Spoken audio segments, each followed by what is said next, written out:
Lindsay here, the Frugal Crafter, with my friend Kathy. Hi, and guys. Ask a Crafter 25 Part 2, because I had a couple unrelated questions that I wanted to still address.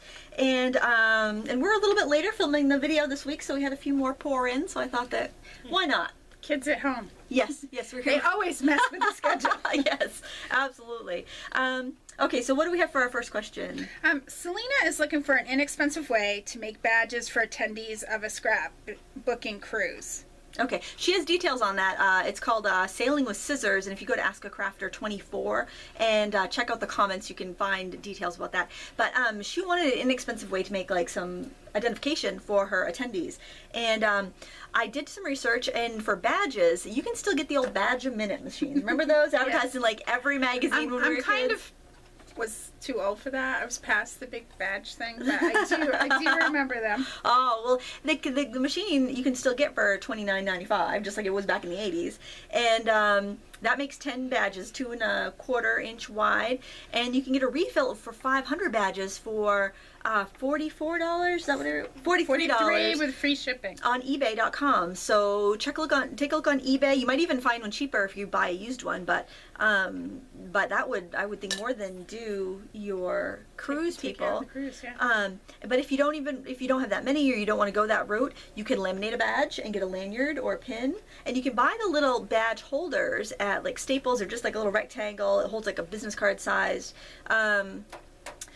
piece of paper, so you could make up your badges that way too if you didn't want to invest in a machine. Yeah. So you're either looking at like $65, $64, $63, somewhere around there for the no, 73, sorry, adding math. If you wanted to go the badge route, but that would give you 510 badges, or, you know, just get a little package of, and I've seen those at the dollar store too, those little lanyard things, yeah. those little ID badge holders at the dollar store too. Yeah, I'd probably check Walmart too. Yes, just for like the hooks or the pins or the little plastic. Yeah, you know, I think they usually come with little clips too. Yeah. Yeah, and what I really want to know is, if anybody else has any ideas or thoughts for her, they can certainly add it and let her know. But I want to know if like the winning suggestion gets a free cruise. Ah, ooh, yeah, I'll teach. I was just actually I'll teach a class. I was just checking out, and Julie Netting's doing a cruise to Alaska. If anybody doesn't know who Julie Netting is, the big Prima doll stamps. Ooh. That's her. And it's only like, they're only allowing 20 people. Wow. So you're having classes with her with just 20 people. Wow. How nice. I thought it seemed pretty cool, yeah. Nice. So we have another question. Carmen wants to know about the rule of thirds. Okay, the rule of thirds basically refers to like when you're painting, you it's a design. It's a design element. So if you've got we'll say you've got your canvas here. And if you were to divide it in thirds, I'm just going to grab this from my marker from the last video here, and I just dropped my stopwatch. That's all right. This is going to take 20 minutes. So you divide it in thirds. Oh gosh, I don't know if you can see that. Hopefully you can see that. So like if you were to draw a picture, you'd probably want to put your horizon line down here, or maybe up here. You know, not smack dab in the middle, because that can tend to be boring. Of course, all rules are meant to be broken, but it's just a guideline. But then you can also put guidelines dividing your paper vertically into 30 spaces. So say if you're taking a picture of your kid at the beach, you might want your kid to be over here, lovely, and maybe like the sandcastle he's building over here, rather than having the kid right in the middle, which would be a little more dull. Lovely picture. Looks like some of your best work. Yeah, who wants to take a class with me now? Okay, so that's basically the rule of thirds. It's just a composition tool, and like all rules, meant to be broken. But if you're working on a scrapbook page or a card, and you're like, geez, it just isn't working. It's blah, I can't get it to. Yeah, think about the rule of thirds, and maybe basically those intersecting points of where you want your focus. Yes, exactly. Okay, so we have another question, and that's one of the reasons we're doing this other video, because it's unrelated. So why don't you go ahead with that? This is regards to doing what Lindsay does, like every day, sometimes more than once, putting videos up. So Jason Millward would like any tips or hints regarding the way you set up for videotaping for shows and demos. What type of camera is it best to film overhead versus straight on? I'd love to start filming some of my crafts and baking sessions for publications and thought I'd ask. Thanks for giving me one more thing to look forward to every week. Much love, light, and happiness to you. Oh, that's so nice. It is. And that just came in so because we were. And he cooks, and that's always a good thing. Man cook. My man cooks, so I am so lucky, and that's why I can help you out with this, because I end up watching a lot of food shows because my husband is a good cook and he watches the food shows. First of all, the camera I use is the Samsung HMX F90, and there's a couple features about this that I really like. One feature is that the monitor flips around, so if you're standing in front of the camera, you can see how fabulous your hair looks, or not in my case today, or you can also tip it so if it's facing down on my workspace, I can have the monitor flipped so I can see. I can make sure that everything's in frame while I'm working. The other feature I like on this, because I don't like to edit, is that it has a pause feature, so I could pause it, run to the other side of the room, get the thing I forgot, and come back and hit pause again. It does come with some software if you want to edit it. The only drawback to this camera that I don't like is that it only records in 20-minute features. That's why 20-minute sections. That's why my videos are only 20 minutes long, unless I care to edit them, which I usually don't, because I live in the woolly wax and editing. I have old equipment. Editing is just it's just really arduous here. Not the best use of your time. Not the best use of my time, no. So that's this, and this is also very inexpensive. I saw Walmart had it for $119. I paid $129 about a year ago at Best Buy on sale. I think the regular retail is $199, so it's definitely a low-priced consumer-grade camera, but it has really good results. There's an auto feature, an auto lighting feature, so if I'm not shooting in my studio, then I use that because it will kind of compensate for too much light or too little light. Generally down here, though, it makes everything way too washed out. So my tip, the first tip I would give you, other than, just have a camera and have it on a tripod. So I have a tripod from Walmart from, 20 years ago. It's a Vivitar camcorder tripod. I think you can still get something comparable for probably between $20 and $40 on Amazon. You want to make sure you have a tripod that will tilt all the way down so that you can shoot your work surface, or you can have it up to shoot you if you're doing kind of like a stand-up at the front of a video or whatnot. So where you really want to spend your money, because your camera is an investment, but it's not that expensive. You want to make sure you spend enough money on lighting, and it doesn't have to be an expensive lighting kit. These are $8 clamp lights from the hardware store, and then you want to get daylight bulbs. And you can either get the reveal bulbs, which are incandescent, which throw off heat, which I actually have one of those up there right now because I like the extra heat. That one right there is a reveal. Or you can get CFLs, which will use less electricity and also give you the daylight bulb if you don't want to have the extra heat. Get as much light as you can afford, or as that your circuit breaker will take, because you really want the light. We have a lot of lights. Let's see how many lights. I got a light there that lights the background. So I've got 2 lights on the background, so that this is kind of lit up here. Well, we've got 7 of those going. Seven of these. Fluorescent. Just a regular ambient overhead cellar light. And that fluorescent bar light. So how many is that total? 9 or 10? 7, 9, 10, 11. I have 11 lights going on right now for the amount of light that we have here in this video. So remember to light your background. If you're shooting in your kitchen, if you have a big window somewhere, if you're shooting in the day, you want to make sure you're not standing in front of that window. You want the light from the window to be lighting whatever you're working on, and not be lighting the back of you and giving you a silhouette, messing up your camera levels.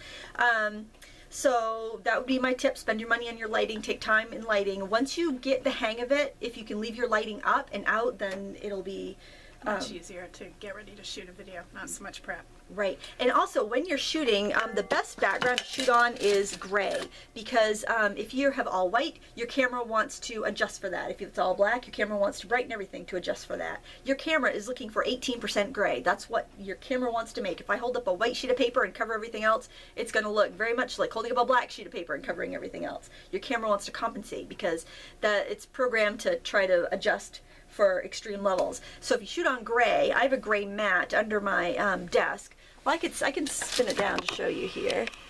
Let me see. My desk is a mess. I apologize. I have a gray mat under here, and it helps adjust all my other levels so that everything looks pretty good in range. So that's something else I would recommend if you can get a great cutting board if you're doing a baking video, or a gray tablecloth or something like that. And what about like if he's cooking? If he has chef's coat, they're generally white, or apron. Probably not. Yeah, right? probably Try better not to wear the white. Yeah, see if you can get something gray or maybe colorful. I like colorful stuff. I wore a white sweater in one of my videos, and honestly, I looked like a snowman. I was just like, woo, white, you know, because I'm not very dark to begin with, and just that white sweater was the levels were totally blown out. So yeah, even, I'm thinking black might even be better than wearing white. Probably. Like a black chef's coat maybe. Or an apron, or something to break it up. If you have a white chef's coat, maybe if you could wear an apron. Or do men wear aprons, don't they? They don't wear them up. The reason I know actually is because my husband went to the Culinary Institute in New York, so he's a chef. He doesn't work as a chef. We just pay the student loan, but he cooks at home. They use them just around their waist, like folded over, and they usually have a towel or whatever tucked. They don't have them up over there, like the bib style aprons that women use. Yep, generally. Yeah, we're black. I guess a lot of people that do their cooking shows will just wear regular street clothes. Yeah. Oh, okay. Oh, I do have a recommendation on a great channel to check out, and I'll put a link because I know he has a YouTube channel. Usually we're watching him upstairs because on the big TV, because it's something my husband watches. It's foodwishes.com. Chef John does an excellent job with his videos. He does not do like the stand-ups in front, like at the start of his videos. Everything is done like kind of from the counter, shows everything.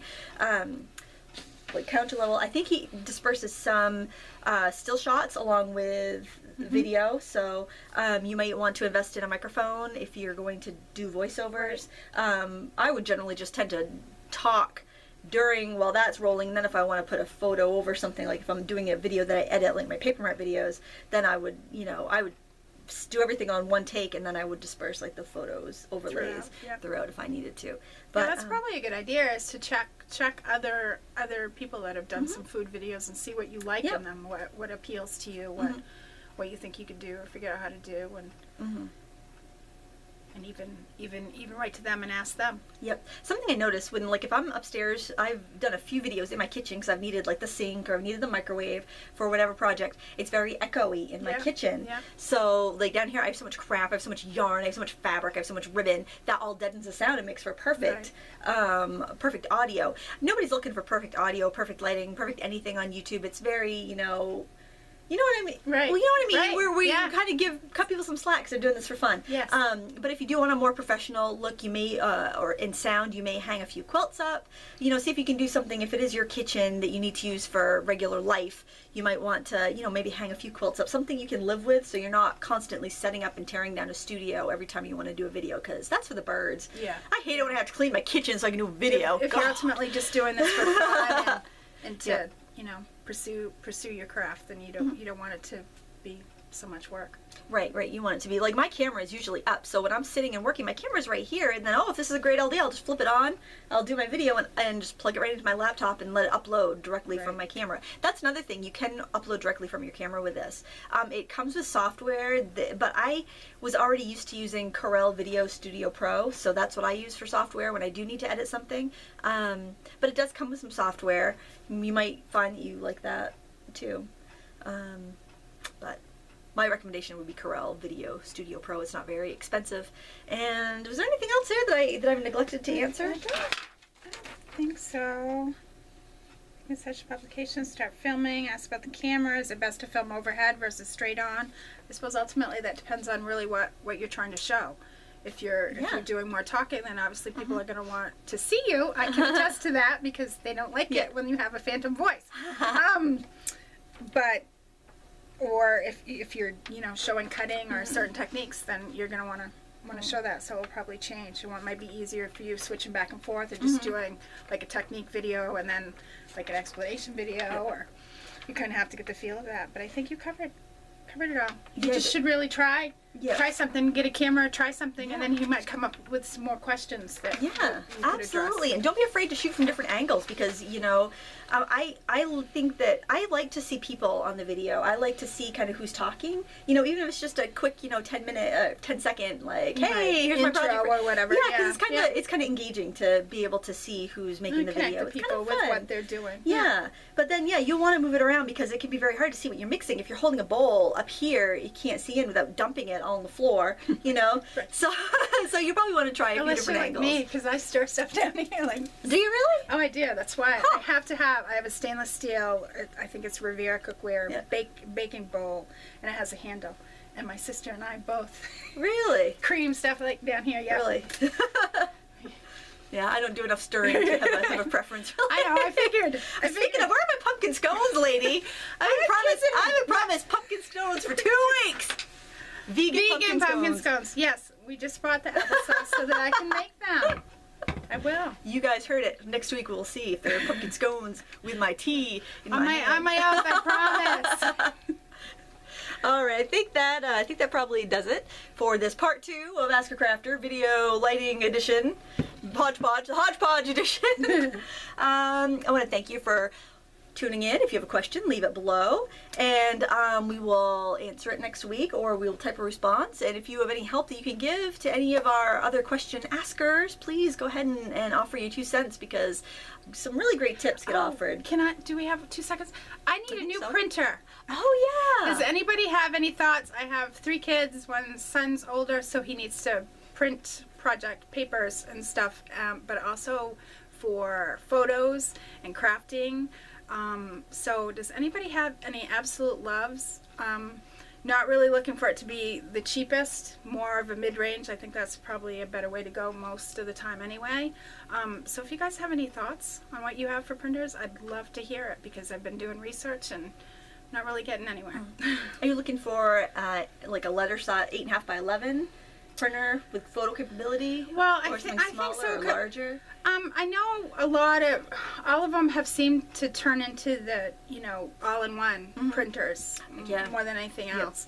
And I've always been a little leery of that, because if one thing breaks, you lose everything else. But whatever your thoughts are, Okay. I mean, I contemplate looking at a 12 by 12, but that's not like the main thing that I'm going to use Yeah, it those for. are expensive. Because I do too. a lot of typing and stuff, or have needed to in the past. So it's not just for crafts or not just for photographs, but I want one that will do good photographs. So if you guys have any thoughts or suggestions, love to hear it. Awesome. Well, that's a great. We'll get some comments for that, I'm sure. Answer my questions, please. Yeah, she's gonna ask you, crafters. Well, thanks so much, and please thumbs up and subscribe if you like these videos. That way you won't miss any other ones. You'll get a little email when we have a new one up. And thank you so much for watching. Till next time, happy crafting. Bye.